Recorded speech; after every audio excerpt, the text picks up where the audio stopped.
Ó, hoje o nosso exercício cognitivo vai ser aquele nosso hashtag Fique por Dentro.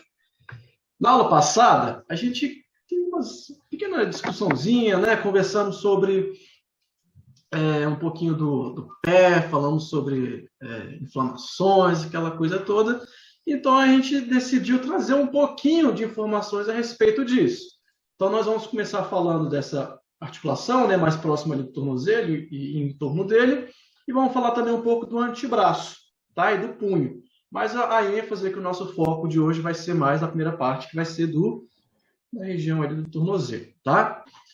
Bom, primeiro eu vou trazer só uma curiosidade para vocês, tá? Não precisa decorar nem nada. Não se assustem com essa foto, né? Que a gente vê esse tanto de nome aqui, a gente, meu Deus, tem que saber disso? Não. Mas, ó, uma coisa que é importante. A gente conhece popularmente, a gente conhece como perna, o quê? Do quadril para baixo, né? Do quadril para baixo, todo aquele membro ali a gente chama de perna, normalmente, né? Mas não, anatomicamente isso aí é um membro inferior, tá? A perna na anatomia é só isso aqui, ó, entre joelho e tornozelo, que seria a nossa canela. Isso é perna. Aqui vem o tornozelo, pé, perna, joelho e aqui é coxa.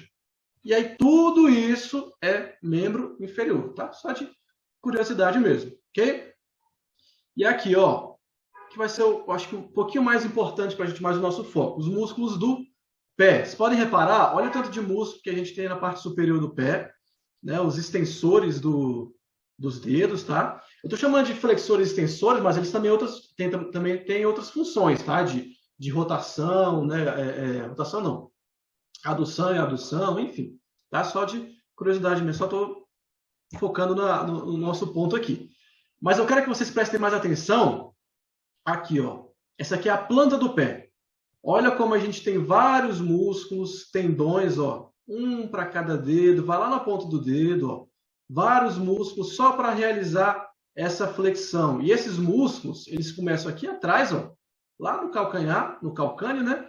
E ele vem ao longo de toda a planta do pé. Então, toda a planta do nosso pé é composta por músculos, e diversos músculos, tá? Então, só para vocês terem uma ideia. Agora, ó, olha que interessante essa imagem aqui.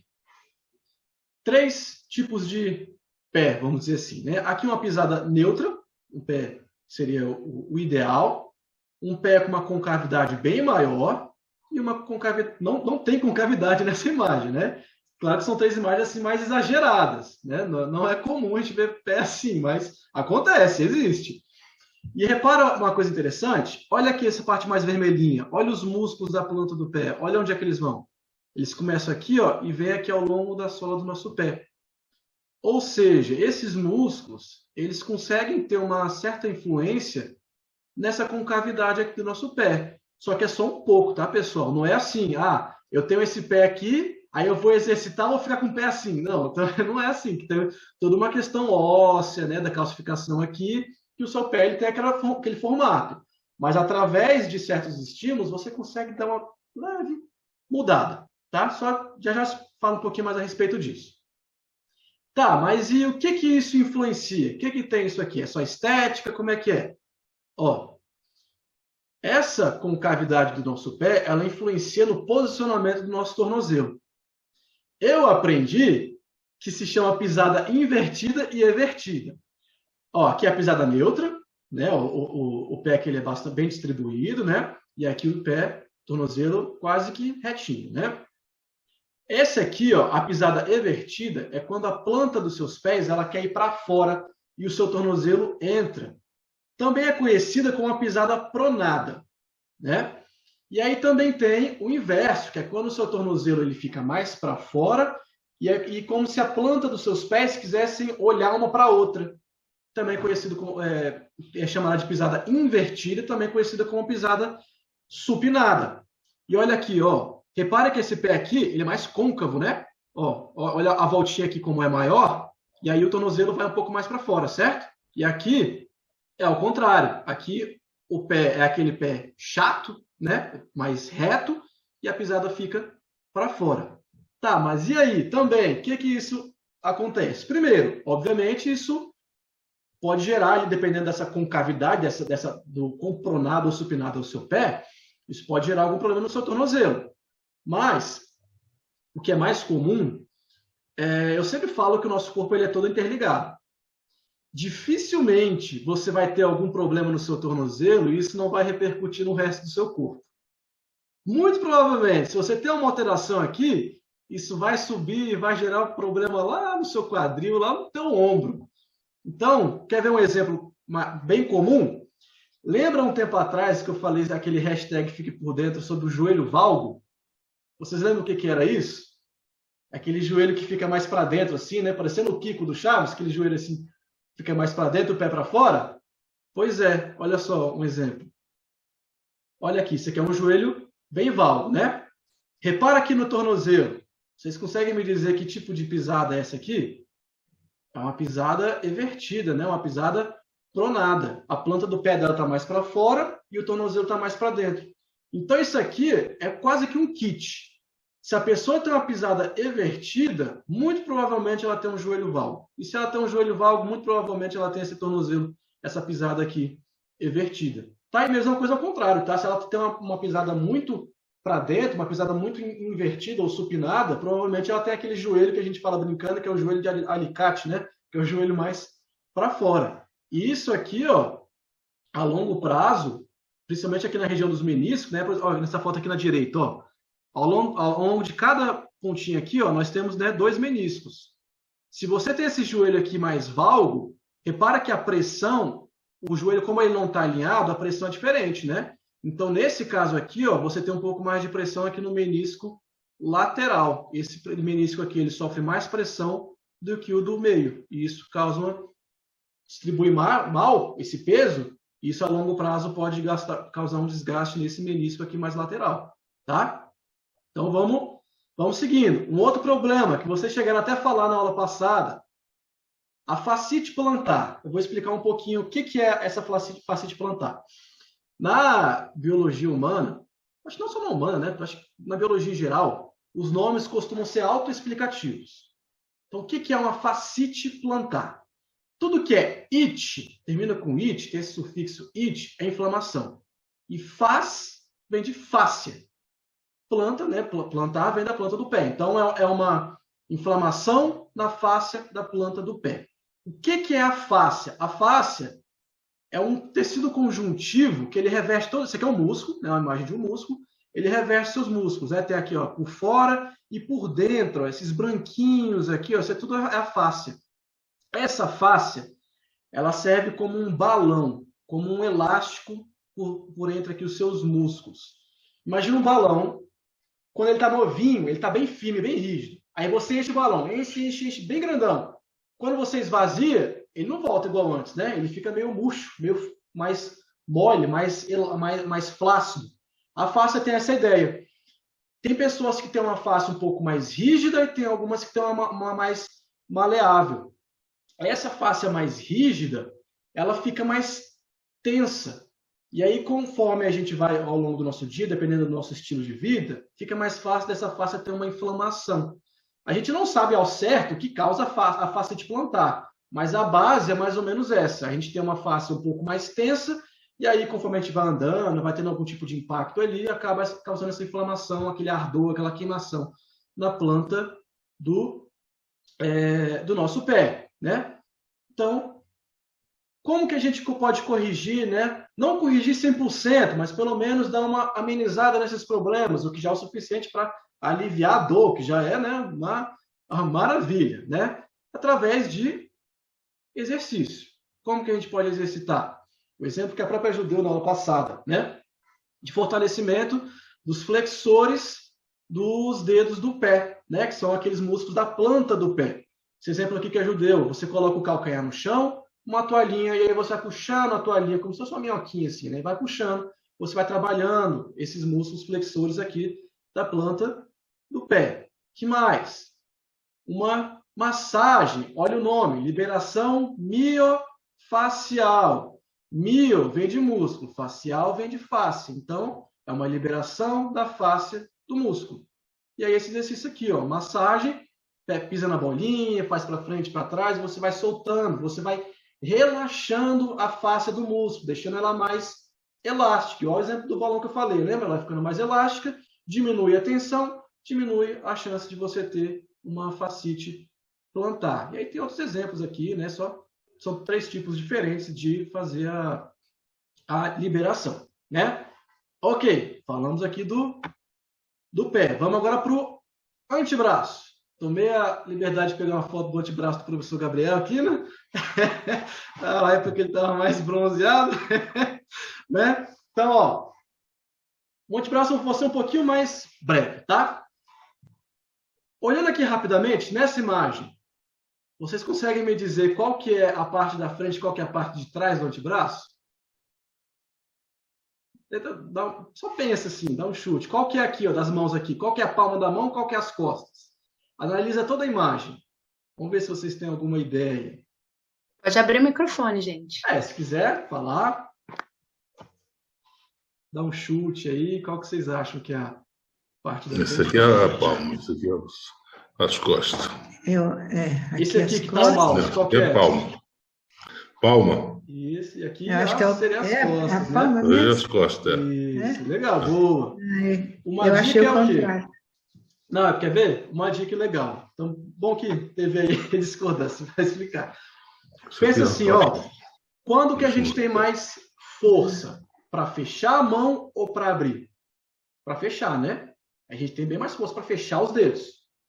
Então, repara aqui, qual que tem mais músculo aqui? Olha o volume de músculos aqui. Tem bem mais nesse lado do que nesse, né?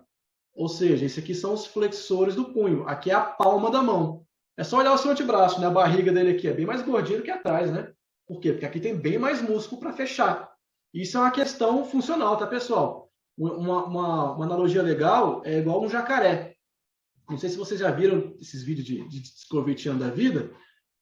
As pessoas conseguem, os médicos lá, os veterinários, eles conseguem fechar a boca do jacaré com 2 dedos, assim, ó.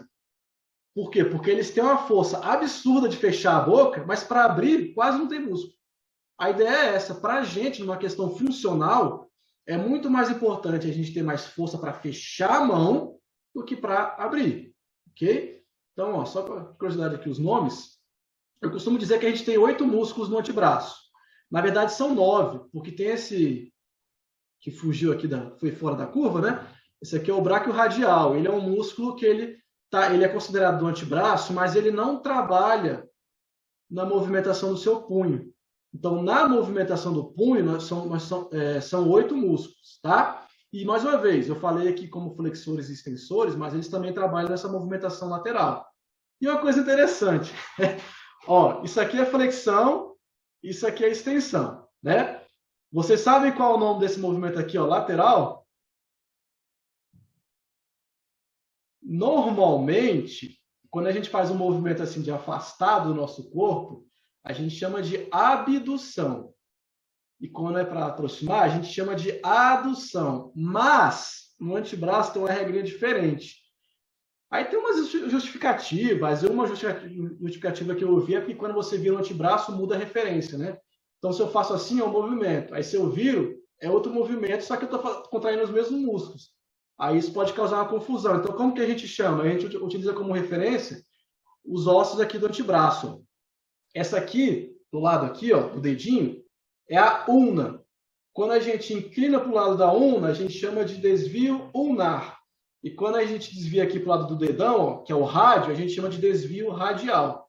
Tá? Só de curiosidade, tá? E aí, o que tem também de problema que é muito comum aqui no antebraço? Também inflamação. Como que a gente costuma chamar? De tendinite, né?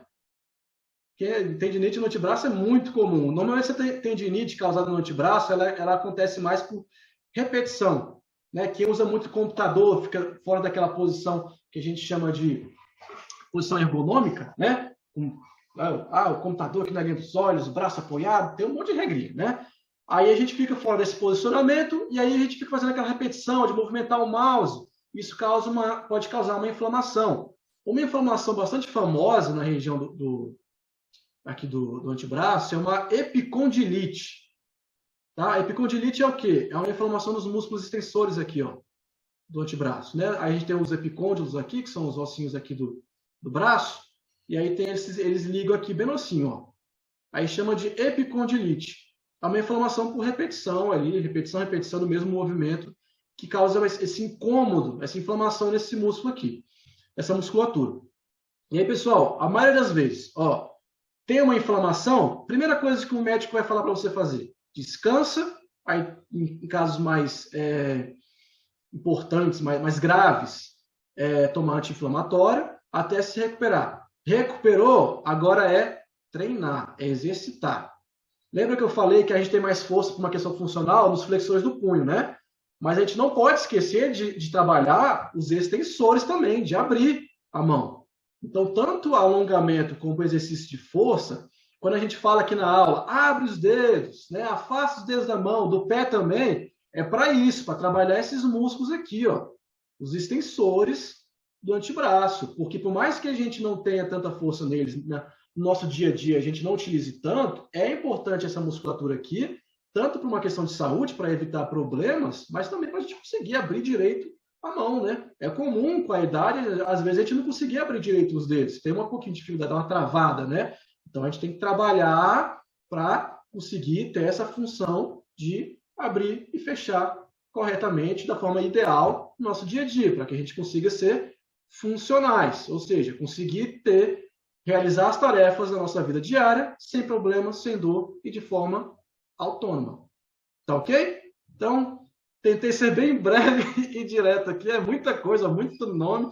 Isso é só músculo, tá, gente? Você tem que ver o tanto de nome de osso que a gente tem que saber. Acho que é simples aqui, não.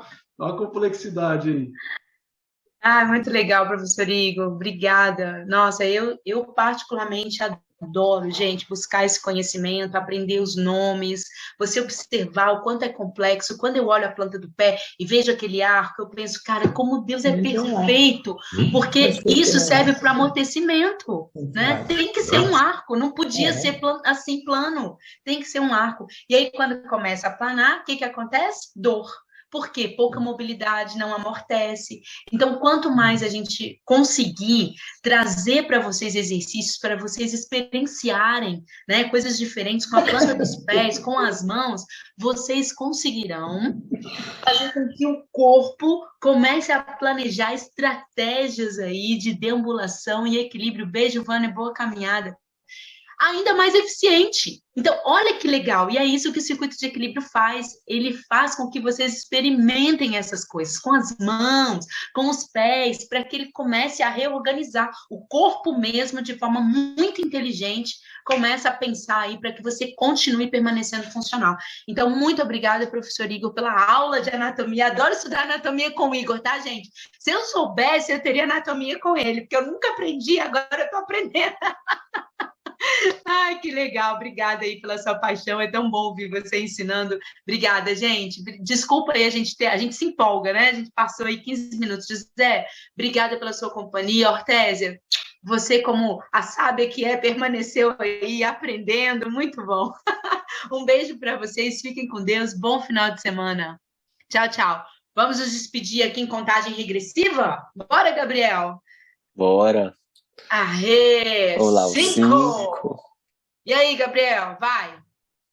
4, 3, 2 e 1. Tchau, tchau, gente. Obrigado. Tchau, pessoal. Beijo. Amo vocês. Beijo. Vamos...